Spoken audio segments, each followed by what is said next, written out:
pour que suñu économie mën ko absorber. Notre chance nag mooy il faut que ñu tenir 6 mois. Parce que je crois que d'ici 6 mois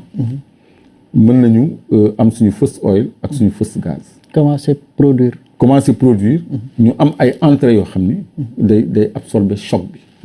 nga xam ni léegi dinañu am retour dinañu am un impact positif ci guerre bi plutôt qu'un impact négatif. Donc 6 mois yi ñu séparés de cette phase de production là je crois que État comme ni mu ko defee woon ci Covid bi paf mu jël 1000 milliards je crois que mën nañu mettre à l'abri des chocs en subventionnant les denrées de première nécessité tels que le blé bi nga xam ne si l'on y prend garde dina yokkute ñu ngi jëm ci weeru koor tel que le carburant nga xam ne bu yokkoo day am effet d'entraînement ci produit yu bëri donc yooyu je crois que état bi war na ci góorgóorlu war na ci réfléchir dès à présent am ci ay pistes de réflexion ay début de solution yoo xam ne daf ko war a appliquer immédiatement. Quand on parle de fast track, c'est maintenant que le Sénégal doit se mettre en fast track parce qu'il faut s'adapter à cette situation nouvelle pour préserver son économie et partant la paix sociale. Parce que le président Macky Sall mu ngi redouter des émeutes de la faim. Parce qu'il sait qu'on va vers une inflation généralisée. Donc na anticiper, na créer un climat de paix au Sénégal. Nga xam ne toutes les forces vives de la nation pourront se mettre autour d'un consensus pour sauver les Sénégalais des affres de cette guerre dans son volet économique,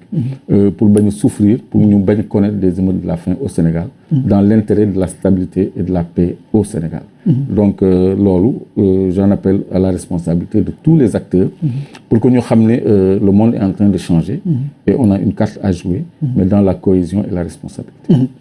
jërëjëf Clédor Sène ci plaidoirie bu forte boobu en tout cas ce sont des idées assez importantes yi nga xam ne ni war nañ ci tenir compte parce que monde bi aussi lu tax ñu sonn ci ni di def yi édition spéciale di expliquer askan bi lan moo xew ci guerre Russie-Ukraine bi dañ ci dafa fekk ne rek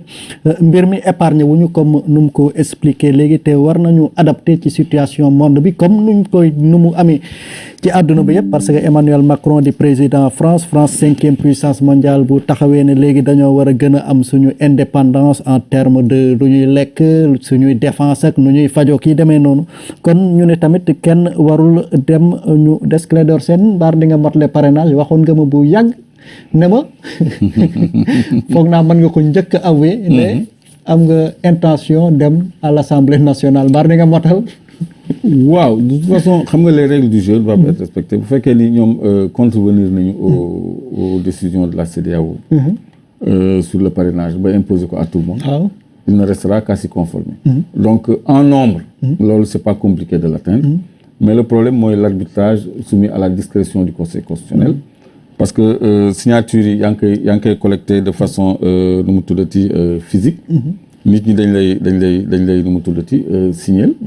mais au Conseil constitutionnel tu déposes certes un dossier physique mais également une clé USB donc version électronique donc contrôle de signature boobu su fekkee ni le plancher c'est de 35 000 électeurs ñu am une trentaine de listes c'est plus d'1 million de signatures donc waa Conseil constitutionnel c'est 7 personnes et le greffier et son équipe donc comment peuvent-ils vérifier physiquement 1 million de signatures ak ban procédé de validation mooy am donc il y a un problème d'applicabilité du contrôle de signature en direction des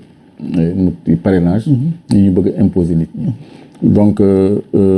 clé USB mënoo ci vérifier une signature parce que ñoom lu ñu signé ci version électronique c'est pas une signature électronique c'est une signature par bic physique donc loolu yëpp ay njuuj njaaj la rek comme le disait le président Macky Sall ñu ne woon bàyyi na njuuj njaaj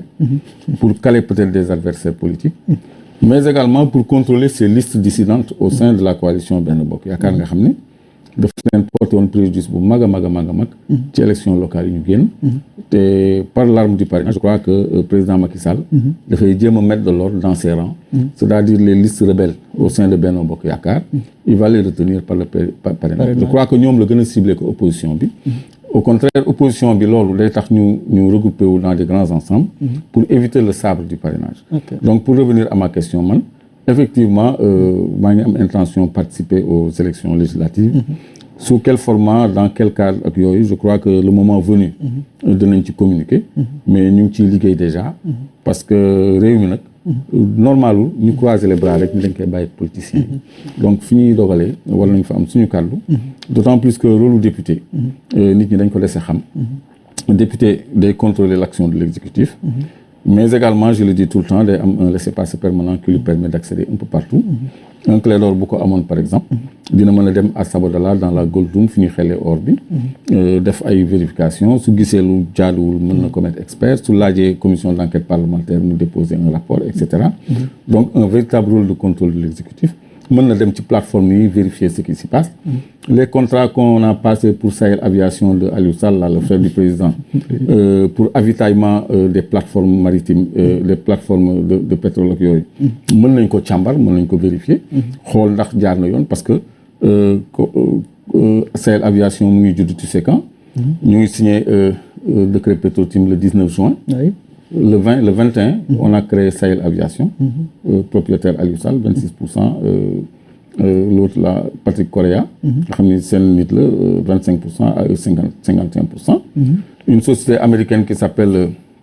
Aéro Maritime ñu jox ko 49% yi parce que ñoom amuñu bateau amuñu avion ñooñu ñooy indi seen logistique ñu bokk mbuus ñu wax léegi amoon kii nu mu tuddati contenu local fekk ñoom jóg nañu depuis 2012 donc loolu un député mën na ci indi la lumière pour les Sénégalais ak yeneen dossiers yu bëri yu ni mel parce que bëri na dossiers yoo xam ni je crois que le rôle député c'est le contrôle de l'exécutif parce que député bu demee ba am possibilité créer commission d'enquête parlementaire war na am pouvoir de saisine de l'institution judiciaire pour mener à terme cette enquête parlementaire-là s'il y a lieu de poursuivre te député aussi mooy constituer haute cour de justice bi nga xam ne mooy juger les ministres et les présidents donc c'est pas rien c'est important et on veut être à cette stature-là pour am une alternative citoyenne dans l'hémicycle nga xam ni on sera affilié à aucun parti politique nga xam ni dañuy taxaw juste pour l'intérêt général pour l'intérêt des populations et par sacerdoce et par devoir merci Clédor Sène ci kaddu yooyu kon yéen ñu ngi doon teewlu ci Sénégal 7 ñu ngi leen di sant di leen gërëm mu nekkoon édition spéciale bi nga xam ne ni ñu ngi ko jagleeloon guerre bi nekk di am ci diggante Russie ak Ukraine ñu leen di gërëm aussi Yash mi nga xam ne ni